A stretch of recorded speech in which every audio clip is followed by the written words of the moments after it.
Today on the Geeky Camera Guy, we are looking at Season 3 of Star Trek Picard. Now, Episode 10 has just aired, and wow, Season 3 has been an absolute wild ride, especially if you're a Star Trek The Next Generation fan. If you've never been here before, my name is Jeff Fagan. I'm a filmmaker, director of photography, and videographer based in South Florida. Most of my content is actually on my Reach Films channel, but on this channel I want to talk about movies, TV shows, and whatnot. Star Trek has been a series franchise that really invigorated my passion for filmmaking. So when Patrick Stewart announced back in, 2018 already, that he was coming back as the brilliant Captain Jean-Luc Picard, I was absolutely ecstatic.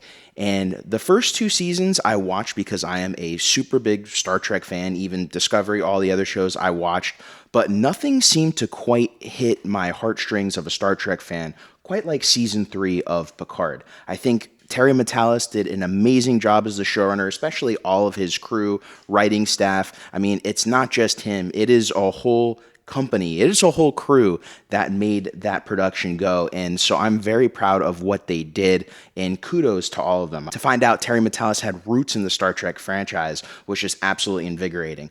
So before we get too far into this review, we are going to go into spoilers of Season 3 in Picard. So if you have not seen Season 3, or if you've not even seen the last episode, Episode 10, The Last Generation, Star Trek Picard, red alert, we are going into spoiler territory, so make sure to watch that before you watch the rest of this video. For the first 9 episodes of Star Trek Picard, other than 1 or 2 episodes here or there, it's a really fantastic ride that really takes you on an arc all the way through, showing you the changelings and how there's a faction of them that originated from Star Trek Deep Space Nine, and it's great how they kind of tied in Deep Space Nine and Voyager into this final season of Picard to kind of wrap around a lot of loose storylines that I think a lot of fans didn't necessarily think they needed closure for. The season and series finale provided actually a lot of closure for a lot of outstanding storylines, from whatever happened to Ro Laren, who was a Star Trek Next Generation fan favorite,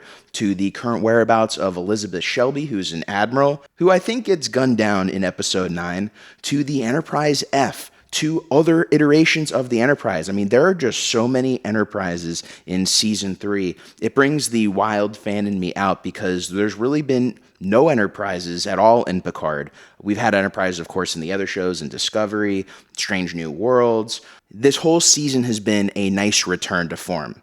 Now, I did mention the first 9 episodes, and it's because as a fan, you really get taken from the beginning of where you don't really know where the season's going at all to Episode 9. The last 5-6 minutes of Episode 9 of Season 3 are just fantastic. It was like bringing Next Generation back, especially being on the Enterprise D recreated bridge set. Seeing that whole crew together for one last adventure was fantastic.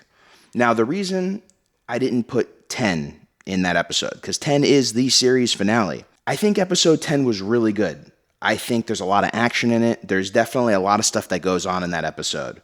However, I do think Episode 10 was a little bit rushed in order to reach the conclusion of what the season's been trying to tell, and also set up a little bit of what could potentially come in the future. One of the things I was thinking of after I rewatched the Episode 10 a few times is I think there are parts of the season, there's 2 episodes in particular, pretty much Episode 4 and Episode 7 seem to be episodes that really could have been cut in half and given one full episode at the end of Season 3 of Picard. Instead of making the finale essentially a 2-parter of 9 and 10, I really do think they should have made it 8, 9, and 10 as one story covering the whole return of the Borg, how the changelings worked with the Borg to change people's DNA and basically be able to assimilate them through a Wi-Fi, almost a wireless signal. I do really like the story. I think it was really great. I just think that they were rushed. I also do think, coming from the filmmaker side of things, there's obviously budget involved, and I think part of the reason the story went out the way it did was because of budget. You know, if they went and did First Contact in the last 3 episodes, or a First Contact budgeted last 3 episodes, I know at least one of the episodes would have been a lot more expensive to produce than it was. So I can understand why they didn't. It's just as a fan, I do want to notate that I do think episode 10 was a little rushed, where it could have had a little bit more space to flush out. So as far as my ranking of Star Trek Picard, I actually put the overall season at an 8.8. I definitely put the first 9 episodes at an 8.8. The series finale episode, I'm going to bring it down just a little bit. I'm going to give it a 7.8. And the reason being is I thought it was a fantastic episode, but like I said, a little rushed. But there's also some things in it that really harken back to the Next Generation that, as a fan, make me really happy, especially that final scene where they're in Guinan's bar and they're talking and they're all about to leave, but wait, Patrick Stewart brings out an ace and they play poker, and they kind of end Picard, they end the Next Generation legacy the way they ended the Next Generation, where Picard joined his crew and they're around the poker table and they're playing one last time that you see them on screen together. They're going out in Picard the way they went out in Next Generation, and some people may think that's lazy writing. I actually think that's brilliant because it continued to tie back to its roots of what Season 3 of Picard was a sequel of. It was a sequel of Next Gen, no matter what anyone wants to say. It was a sequel of Next Gen. In some ways, it was a sequel of DS9, especially having the changelings and Worf there, but as you go through the season, DS9 really isn't mentioned at all. They don't even really mention things from the perspective of Worf in DS9, which I find interesting.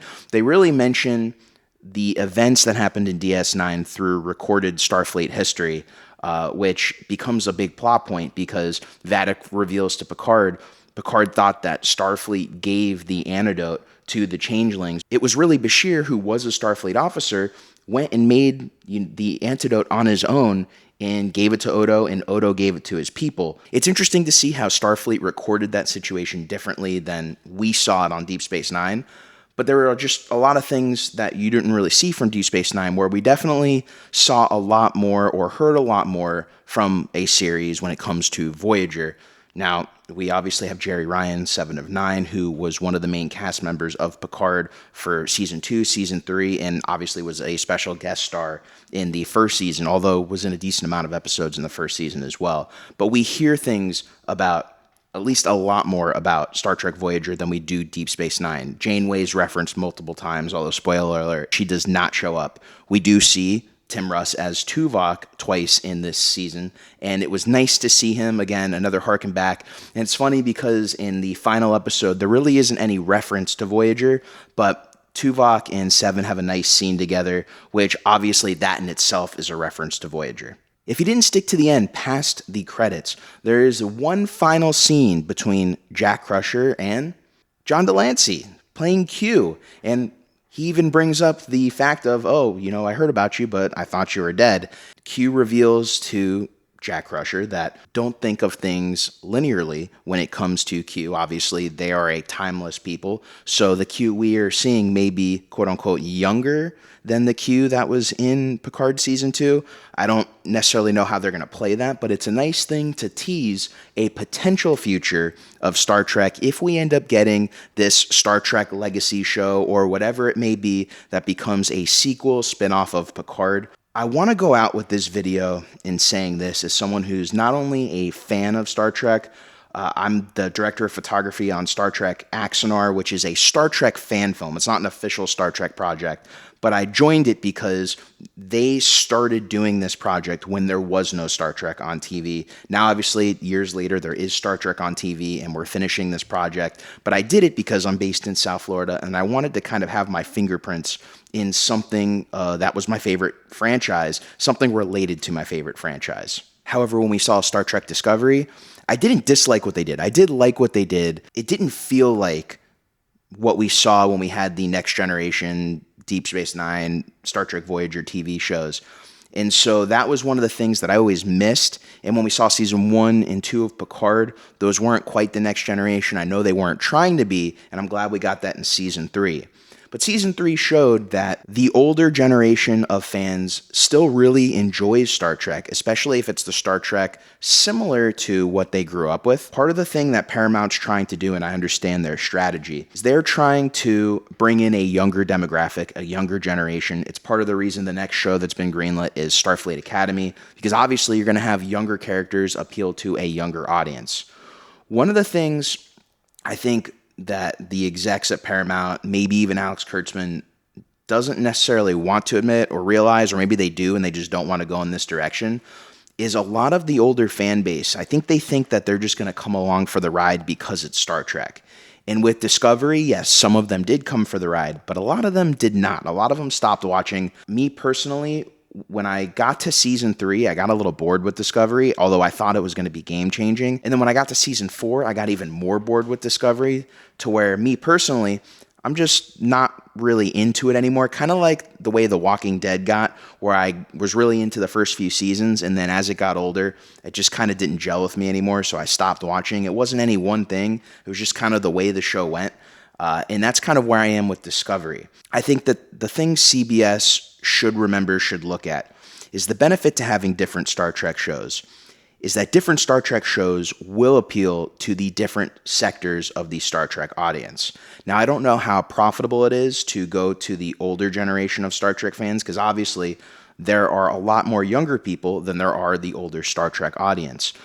But I don't think you're going to get as many of the older Star Trek fans converting to these newer TV shows as you would continuing a lot of the storylines, continuing the era of Star Trek The Next Generation. So my plea to you, CBS, my plea to you, Alex Kurtzman, is continue doing what you're doing. Do these new shows, continue the Discovery timeline, continue the progressive agenda. I think you guys are doing a really good job letting people know kind of what's going on in the world through the lens of Star Trek. However, don't forget about the older fans and cater to the older fans, because if you don't cater to the older fans, you don't really have as much of a chance of the older fans watching the other Star Trek content as you do continuously servicing the older fans. So if you do something like a Star Trek Legacy, you have a higher chance of the Star Trek fans watching these new shows like Starfleet Academy, whatever it may be, that's really more for a younger audience, hoping to tie in the older audience. If you don't offer these shows like a potential Star Trek Legacy or whatever it may be that continues the Star Trek The Next Generation timeline, I think you're going to miss out on an opportunity to grab that old fan base, because they're not going to be as interested or really interested at all in these newer shows, especially since their favorite era of Star Trek or their favorite stories, their favorite characters aren't being pursued anymore. So hopefully that happens. We're only a few days out from this Star Trek Picard Season 10 finale, so who knows what announcements would be made. I know that Paramount Plus is cutting back on their content, so it wasn't surprising that the announcement of Discovery ending, especially since even though Discovery is only on Season 5, it has been around for 7 years by the time it aired, so it kind of makes sense of ending it just because 7 years is a long time to do that show. Picard was always going to be 3 seasons. Strange New Worlds is really the only show currently in development, even though they are developing the Starfleet Academy show. There's also the Star Trek Section 31 movie event that's just been announced, but nothing has been announced yet as far as the future of the Next Generation timeline characters' stories. So I'd like to see that. If you guys have any comments, what are your thoughts on Season 3 of Star Trek Picard? Were you hyped? Were you as excited as I was? Let me know in the comments below. And if you got knowledge and value out of today's video, please make sure to hit that like, subscribe, and notification bell to keep up to date with the latest videos from the channel. Till next time, my name's Jeff Fagan. Thank you for watching, everybody, and I will see you in the next video.